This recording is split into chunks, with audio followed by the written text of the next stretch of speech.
After leaving a voicemail for Molly, my wife of 5 years, I checked my phone one last time.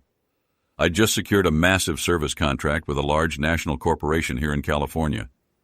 I knew my boss, Brad Hunt, would be ecstatic. This deal meant expansion for our IT firm and a significant raise for me. Perhaps now, I mused, Molly and I could finally start the family we'd always discussed. However, a nagging feeling persisted.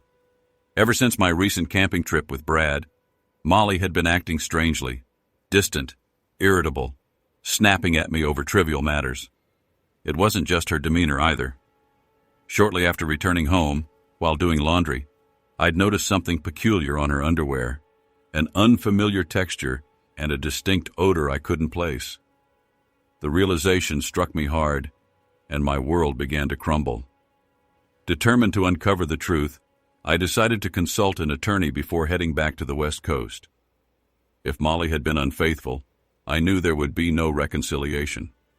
I contacted Lydia Hammond, a family law and divorce specialist, recommended by a friend who'd recently endured a difficult separation. "Are you certain Molly is cheating?" Lydia inquired, after I'd explained my suspicions. "Not entirely," I confessed, "but I have to know. If she is, I want a divorce." Lydia explained, "Divorce proceedings in California are no fault. You could cite infidelity, but you'll require concrete evidence, photographs, videos, something tangible." "What exactly would I need?" I asked, a wave of dread washing over me. "A private investigator could confirm your suspicions," she suggested. I agreed, and she offered to make the arrangements. "Since your incomes are comparable, and you don't have joint property or children, it should be a relatively straightforward process. If infidelity is proven, we can leverage that for a more advantageous outcome." "Okay, let's proceed," I said. "I'll be out of town for 3 days, so perhaps that's when something might happen." She contacted her investigator, Rick Simmons, who advised installing a tracking app on Molly's phone and provided a device to monitor our landline, as well as a miniature audio recorder for her purse. I loathed resorting to such measures, but I needed answers. As the days passed, even Brad's behavior shifted, as if he were privy to some secret. It only intensified my anxiety. Finally, the day arrived for my departure. Molly drove me to the airport, kissed me goodbye, and I promised to call that evening. When I did, she surprised me by saying she was waitressing at a party Brad was hosting. His regular server was unavailable, and he'd asked Molly to fill in, offering her $150 for the night. "Okay, but be careful," I said, attempting to sound nonchalant. "Tell me all about it tomorrow." "Sure," she replied. "You know I love you, right?" "I love you too, Molly," I said, hanging up with a growing unease. I immediately contacted Rick and informed him of Molly's whereabouts. "We'll keep an eye on her and keep you updated," he assured me. The following day, my calls to Molly's cell and our landline went unanswered. Telling myself she couldn't possibly have stayed the night at Brad's, I struggled through the day until an email from Rick arrived. "Molly spent the night at Brad's residence and is still there," it read, accompanied by photographic evidence I'll never forget. She hadn't just been with Brad. There were 2 other men present, guys I once considered friends. My hands trembled as I stared at the images. I could barely breathe, let alone think. I tried calling her again, but only reached her voicemail. I descended to the hotel bar to numb my rage. By morning I checked the tracker, and, as expected, her phone was still at Brad's. Rick's follow-up email confirmed it, with more pictures showing her with a larger group, including Brad's son, Matt, and several employees from Brad's IT team. There were others I didn't recognize, likely friends of Matt's. Nausea churned in my stomach. With the contract signed, I packed, checked out of the hotel, and caught an early flight home. Molly's car was gone when I arrived, so I went inside to change. I called Lydia, and her receptionist said she could see me that afternoon. When Molly finally answered her phone, she sounded slightly out of breath. "Hey, it's me," I said, forcing my voice to remain steady. "Where are you?" "I'm at home," she replied, sounding composed. "Just finishing up a few things before classes start." I suppressed my frustration. "All right. Well, I'm finished in California and on my way back. Oh, all right, she responded softly. I miss you so much. Call me when you land, and I'll pick you up at the airport. No need, I replied. I'll just grab a cab.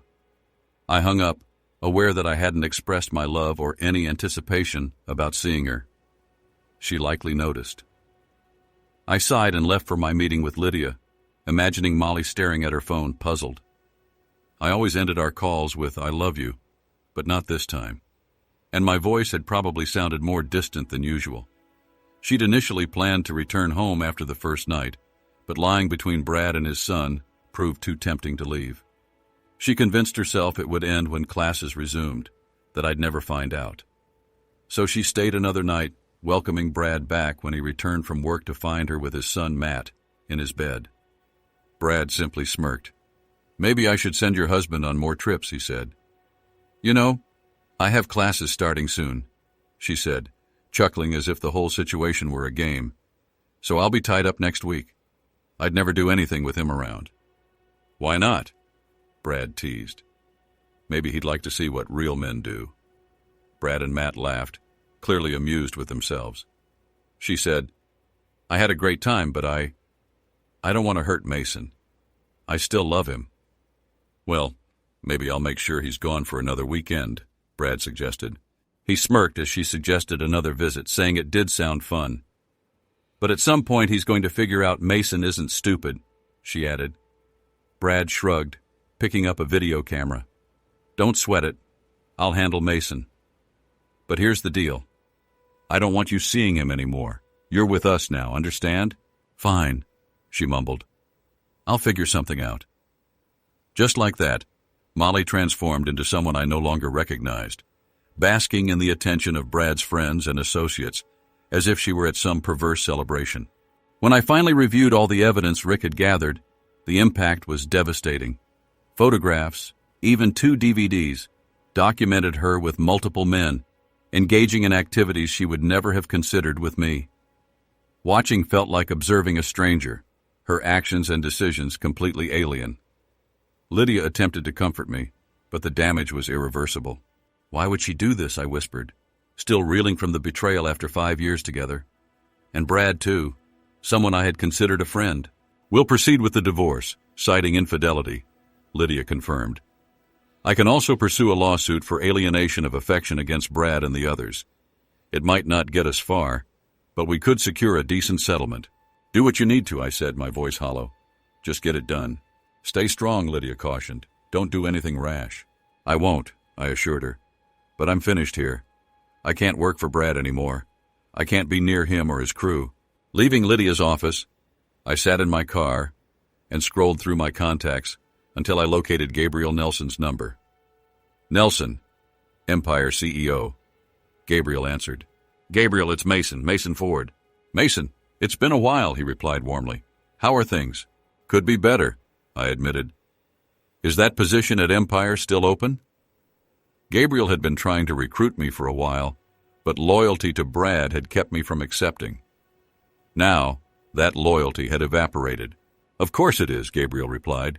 Have you finally decided to join a respectable company? Yeah, something like that, I said, holding back the full story. Let's just say I've realized I can't stay where I am any longer. I'm sorry to hear that, Mason. Is there anything I can do? Just give me a job, I told him. I'll give you everything I gave Brad, and more. No problem, Gabriel said. Why don't you and Molly come over for dinner tonight? Rose makes a lasagna that's out of this world. We can catch up, and I'll go over the offer details. I'd love to, but I won't be bringing Molly, I said seriously. Oh, he paused. Is everything all right? I'd rather explain in person, Gabriel, I replied. Let's just say it's complicated. All right, he said, clearly concerned. Well, Rose is a certified counselor. If you need to talk, she might be able to help. That actually sounds good, I replied, grateful for the offer. Come around 6:30, Gabriel suggested. I'll see you then, I said, ending the call and feeling a sliver of relief for the first time in days. Sure thing, I confirmed, checking my watch. Tonight at 6:30 then. Thanks again, buddy. Ending the call, a weight lifted. With Gabriel's job offer confirmed, the future seemed less bleak. I started the car and drove home, where Molly was still absent. I grabbed my briefcase, went inside, and took a long shower.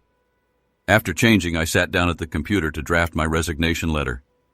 Around 5 o'clock, Molly finally arrived. Seeing me at the computer, she approached to kiss me. I turned away, and she ended up awkwardly kissing my cheek. "Everything okay?" she asked, slightly taken aback. "Not really," I replied. "I'm not feeling well. Probably jet lag or something. I'll sleep on the futon tonight." "You're going out?" she asked, frowning. "Will you be coming back?" "I have dinner plans," I told her, ignoring the flicker of worry in her eyes. "Are you meeting a woman?" she asked, her voice tense. "You're wondering if I'm cheating on you?" I responded. "I haven't cheated on you once in all our years together, and I have no intention of starting now. Can you say the same?" Her face paled as she stammered, "Of course I can." She tried to change the subject. "So, how was the trip?" "Good," I replied curtly. "How was your little job at Brad's?" "It went well," she said, her eyes darting away momentarily. "Even when it was tough, it was fun." "I bet," I replied flatly, glancing at my watch. I stood up. I should go. I saved my work, shut down the computer, and went to the bedroom to change into something more formal. When I emerged, Molly was still on the sofa. "How long will you be out?" she asked, feigning casualness. "Not sure." "Don't wait up," I replied, heading for the door without another word or gesture. She watched me leave, likely noticing I hadn't kissed her goodbye or said I love you, something I always did. As soon as I pulled out of the driveway, she grabbed her phone and called Brad. She had no idea her every word was being recorded. "Brad, I think he knows something," she said anxiously. "What makes you think that?" he replied. "He hasn't touched me. Usually he kisses me, says he loves me, but tonight he was just cold. He said he had dinner plans, but he didn't say with whom." "So what if he knows?" Brad replied nonchalantly. "You can always stay with us. Don't worry about Mason. I'll keep him busy enough that he's barely ever home." "But I don't want to lose him, Brad," she insisted. "I still love him." Brad laughed. "Yeah, sure you do. You've shown us all how much you love him these past couple of days, haven't you?" "Stop," she said sharply. "I know what I did and I liked it, but that doesn't mean I want to lose Mason." Brad's tone turned dismissive. "Look, just give him time. He'll come around. If he doesn't, we'll deal with it. You're ours now, and you'll help us keep things in line. You wouldn't want the school board seeing that footage, would you?" "You wouldn't dare," she whispered, horrified. "Oh, but I'd love to," he sneered. "There's plenty of video of you in compromising positions, so you better make sure little Mason behaves." Her defeated sob was the last thing I heard before the recording ended. I clenched my jaw, suppressing the disgust rising within me as I pulled up to Gabriel and Rose Nelson's 2-story house. I grabbed the bottle of wine I'd picked up and rang the doorbell. Gabriel opened it with a welcoming smile, accepting the wine with a nod. "Come on in, Mason. Thanks for bringing this. It'll go perfectly with dinner." He led me into the dining room, where Rose was setting the table. "Mason, meet my wife, Rose. Rose, this is Mason Ford, our new operations manager." "Nice to meet you, Mrs. Nelson," I said, shaking her hand. "Please call me Rose. Mrs. Nelson sounds too formal," she replied with a warm smile. We sat down, and Rose served her lasagna while Gabriel poured the wine. The food was exceptional. "This is the best lasagna I've ever had," I couldn't help but say. "I'm glad you like it," Rose said. "It's one of my favorite recipes." After some small talk, Gabriel gave me a curious look. "So, Mason, what made you decide to leave Brad's firm so suddenly?" I hesitated, then nodded. "It's a long story." I gathered my thoughts before sharing everything with them. By the time I finished, Gabriel shook his head, genuinely shocked. "Unbelievable," he said. "I'm sorry, Mason. Something similar happened to me once, though not under these circumstances. So besides taking this job, what's next?" "I filed for divorce," I admitted. "My lawyer says it should be a straightforward split given the circumstances." Rose looked at me sympathetically. "Have you considered counseling?" I shook my head. "It's gone too far. I don't even know who she is anymore." "How are you holding up?" Rose asked gently. "Honestly, not well. My lawyer suggested I try to act normal around her, but it's tough. I can barely look at her." "Seeing a psychologist could help," Rose offered. "I'd be glad to talk with you if you're open to it." Gabriel smiled and added, "Rose is incredible at what she does. She was a godsend for me when I went through a rough patch." I considered it for a moment. "I'd appreciate that, Rose," I said, nodding. "Good man," Gabriel said, patting my shoulder. "Take the time you need. Just let us know and we'll work it into your schedule. We finished dinner, and Gabriel took me to his office to discuss my new role over Brandy. We spent the next couple of hours discussing the position, the team, and the projects I'd be managing. By the time we finished, I felt like I was finally regaining control of my life. I shook Gabriel's hand and thanked him before heading home. Arriving around 10 p.m., I saw the lights on and walked in to find Molly on the sofa. "How did the meeting go?" she asked. "It went well, thank you," I replied curtly. "Now, if you don't mind, I'll be heading to bed." I went into the spare bedroom, where I'd set up my computer, and started undressing. Molly appeared in the doorway. "Are you sleeping in here now?" "I told you I'm not feeling well." "The futon's fine," I said, brushing her off. She hesitated. "It's just, you were gone for a few days, and I thought maybe we could, "I'm not in the mood," I said, disgusted just thinking about it. "Okay, maybe tomorrow?" she asked softly. I didn't answer, and she turned away, likely wondering if I knew anything. The next morning, I got up early, grabbed my resignation letter, and the downloaded audio of her call with Brad. Without a word to Molly, I left. At the office, I barely acknowledged anyone, heading straight to my office and packing up. Brad entered, looking confused. "What's going on?" he asked. I handed him 2 envelopes, my signed contract from California and my resignation. "I'm done, effective immediately. I expect my bonus, final salary, and any unused vacation pay." "Resignation? Are you serious?" he stammered. "Why are you leaving?"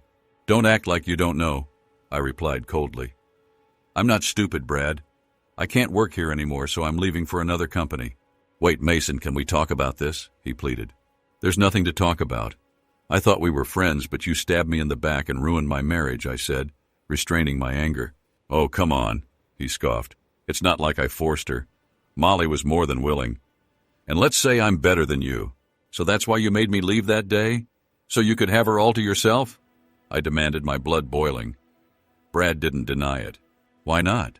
And hiring her as a waitress at the party?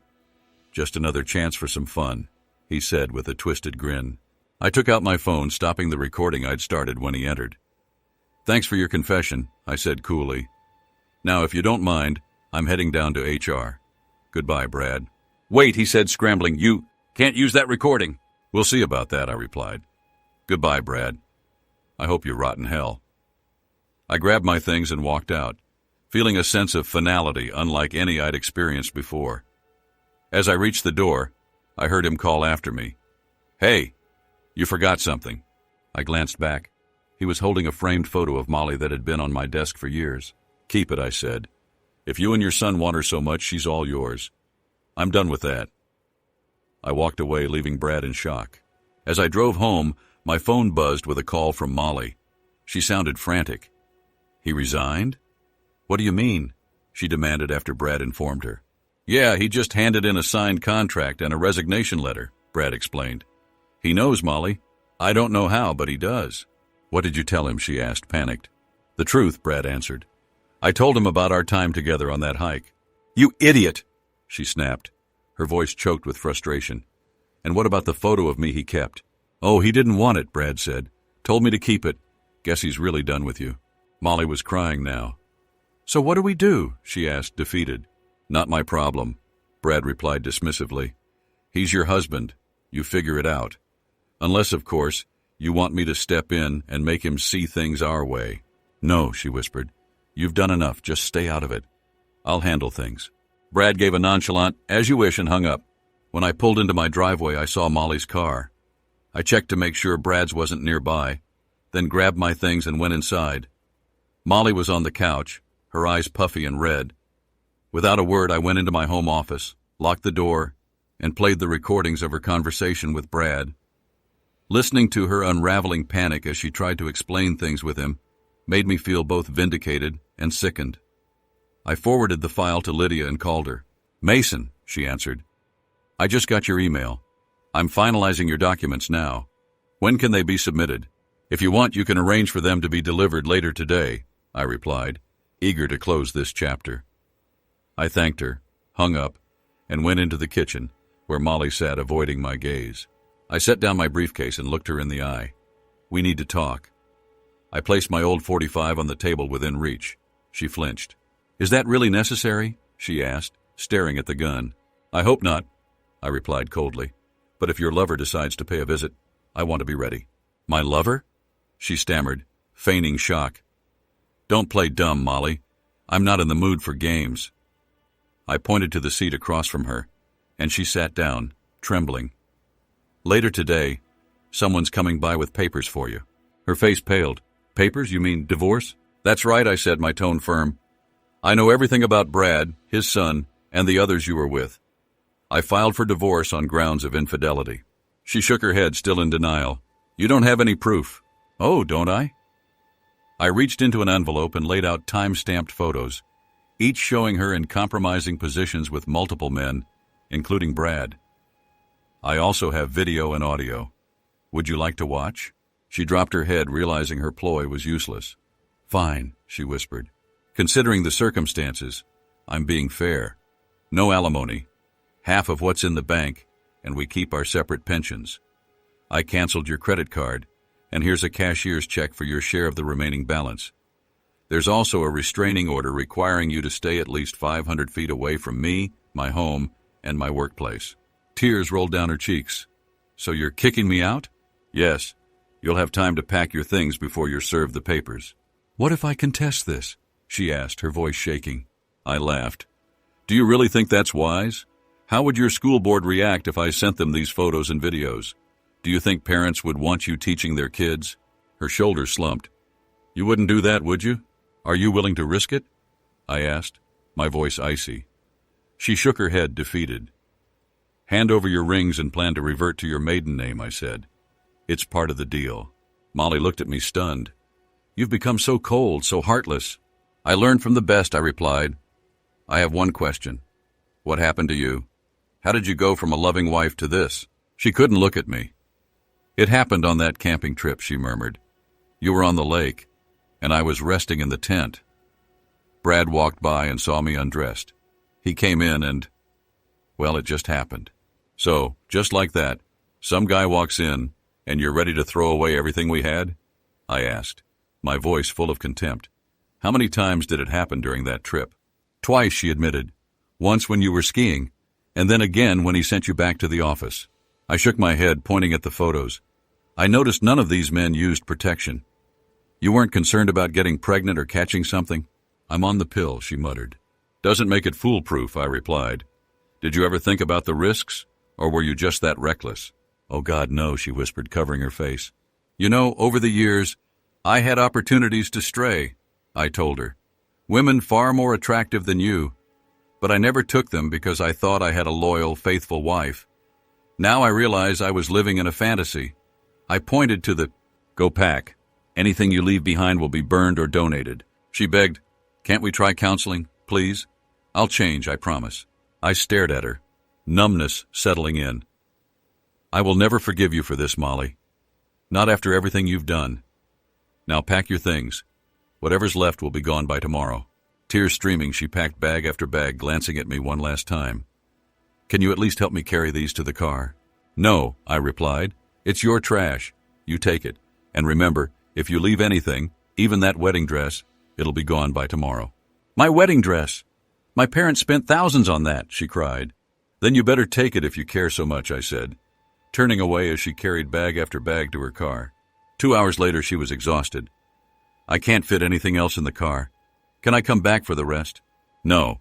You can arrange for someone to get it, but you're not coming near this house, I replied. There's a restraining order against you. She gave me a weary, tearful look. What will I tell my parents? Try the truth for a change, I said. Tell them you cheated on me with my boss and several others. If I tell them that, they'll disown me, she said. Not my problem, I replied coldly. But if you try to paint me as the villain, you know they'll find out the whole story. Just then there was a knock. That's for you, I said. Molly answered the door to a sheriff's deputy. Are you Molly Ford? He asked. She nodded, and he handed her an envelope. You've been served, he said.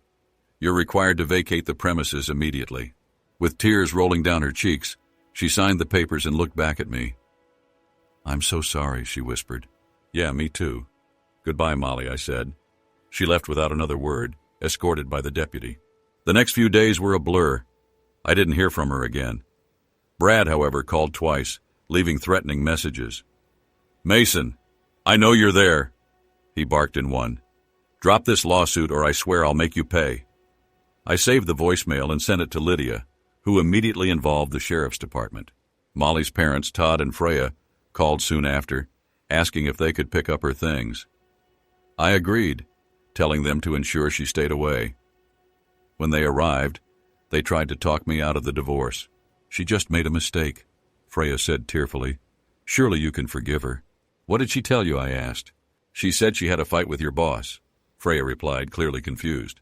I took out the envelope of photos and DVDs, laying them out on the table. Their faces fell as they saw the images. "I'm sorry she didn't tell you the truth," I said. "It was much worse than she made it seem." "Oh, Mason," Freya whispered, horrified. "I had no idea." Todd's face turned red with rage. "I'm going to have a word with our daughter," he said, loading the last of her things. They both hugged me tightly before they left. Later that evening, there was another knock.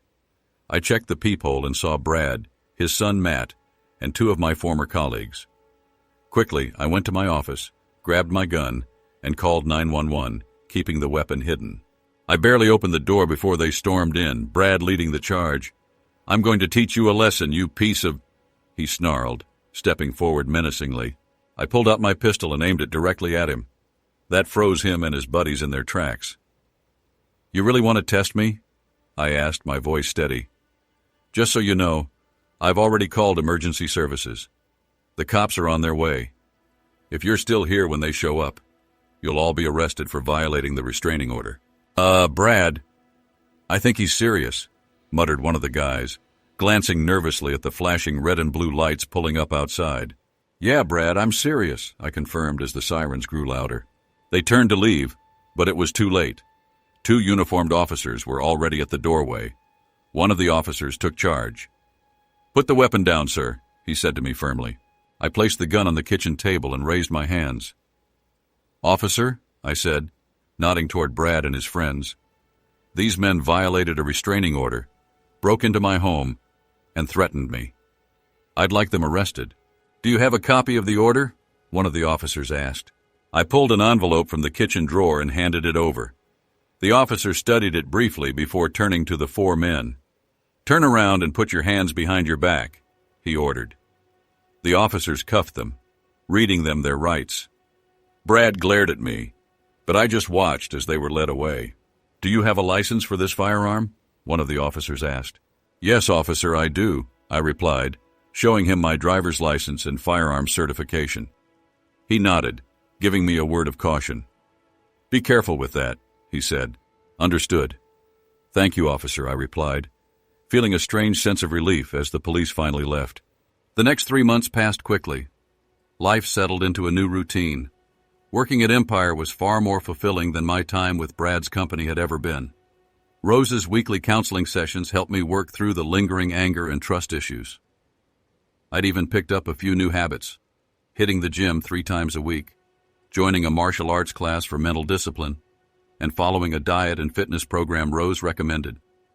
The divorce itself was straightforward. Molly didn't contest it, but the alienation of affection lawsuit was another story. Lydia warned me these cases were tough, but remarkably, 2 of the defendants were fired due to the publicity. The case against Brad, however, shocked us all. After hearing testimony and reviewing Lydia's evidence, including Brad's financials, the judge ruled in my favor, awarding a judgment of $1 million. At the end of the trial, the judge addressed Brad directly. "Mr. Hunt," he began, looking down with clear disapproval, "your conduct in this case is appalling. Not only did you betray a man who considered you a friend, but you also used your position to destroy his marriage and personal life. And I see here that you violated a restraining order multiple times. I find in favor of the plaintiff and order $1 million in damages." Brad's lawyer stood protesting. "Your Honor, this ruling is highly unusual." The judge shot him a cold look. "Not as unusual as your client's behavior. If restitution isn't paid immediately, he can serve time in jail for contempt. Case closed." He banged his gavel. Brad, clearly defeated, handed his lawyer a check, which ultimately made its way to Lydia, who then passed it on to me. To my surprise, the check cleared without issue, allowing me to pay Lydia her share. As news of the lawsuit spread, several of Brad's clients reached out to me, unwilling to do business with someone so willing to destroy another man's life. With business drying up, Brad seemed to be on the path to bankruptcy. During all of this, I avoided dating, even though a few women at Empire showed interest. I was still technically married until the divorce was finalized, and I wanted to do things right. When it was finally over, I celebrated quietly with friends from work. A couple of months later, Molly's mother, Freya, called out of the blue. "Mason, it's Freya. Do you have a moment?" she asked. "Of course, Freya," I said, wondering what this was about. "It's Molly," she said, her voice shaking. "She's HIV positive. She just got her test results." "I'm sorry to hear that," I said, but honestly, I wasn't surprised. "We're officially divorced now, so there's nothing I can do." "I understand," she replied softly, "but I was hoping you might consider speaking to her. She's not handling this well." I sighed, unsure if it would help, but finally agreed. "All right, Freya. I'll come by for a few minutes." When I arrived, I was shocked by Molly's appearance. She looked thin and frail, nothing like the woman I once knew. She tried to approach me, but I held up my hand, keeping my distance. Saddened, she sat on the sofa and motioned for me to join her. "You look good, Mason," she said weakly, offering a sad smile. "Better than I remember. How have you been?" "I'm doing okay, Molly. New job, new friends, new outlook. How are you holding up?" "Not well," she admitted, barely meeting my gaze. "You know I'm HIV positive now." "Your mom told me," I said. "I'm sorry to hear that. Do you know when you think it happened?" "During one of those days with Brad," she confessed. I was with multiple men, and none of them used protection." I nodded, letting her words sink in. "Does Brad know?" "Not yet," she replied softly, "but I'll have to tell him soon." I shook my head, unable to fathom the mess she'd created. "Well, I'm sure he won't take it well," I said, knowing Brad's temper. "No, probably not," she agreed. She took a deep breath, looking down at her hands. "Mason, I just want to say I'm sorry. I realize now how many lives I ruined. I had the best husband anyone could ask for, and I threw it all away. I know you probably hate me, and you have every right to, but I don't want to leave this world without knowing if you can forgive me." For the first time, I felt that she truly understood the weight of her actions. I could see her deep regret, and I remembered Rose's advice about forgiveness. Holding on to anger would only hold me back. "All right, Molly," I said, nodding slowly. "I forgive you." Tears streamed down her face. "Thank you. That means more to me than you'll ever know." She composed herself and added, "You deserve to be happy, Mason. Find someone to love and trust, have a family, and move on." "I will," I replied, appreciating the sentiment. "And if you ever need someone to talk to, let me know." She nodded, wiping her eyes. "I will. Thank you for coming, Mason. I've missed you." "I miss the woman I married," I said gently. "By the way, how are things with Brad and Matt?" She shook her head. "It's not good. Brad's become even more abusive since the lawsuit, and his business is falling apart. He's been very harsh with me lately." "Do you want me to be there when you tell him about your diagnosis?" I asked. "No, but thank you. I need to do this alone." We said our goodbyes, and as I left, Freya hugged me tightly. "Thank you, Mason." It meant the world to her, and to me.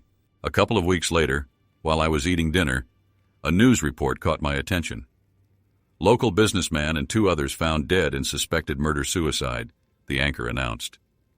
Brad Hunt, his son, and an unidentified woman were found with fatal gunshot wounds.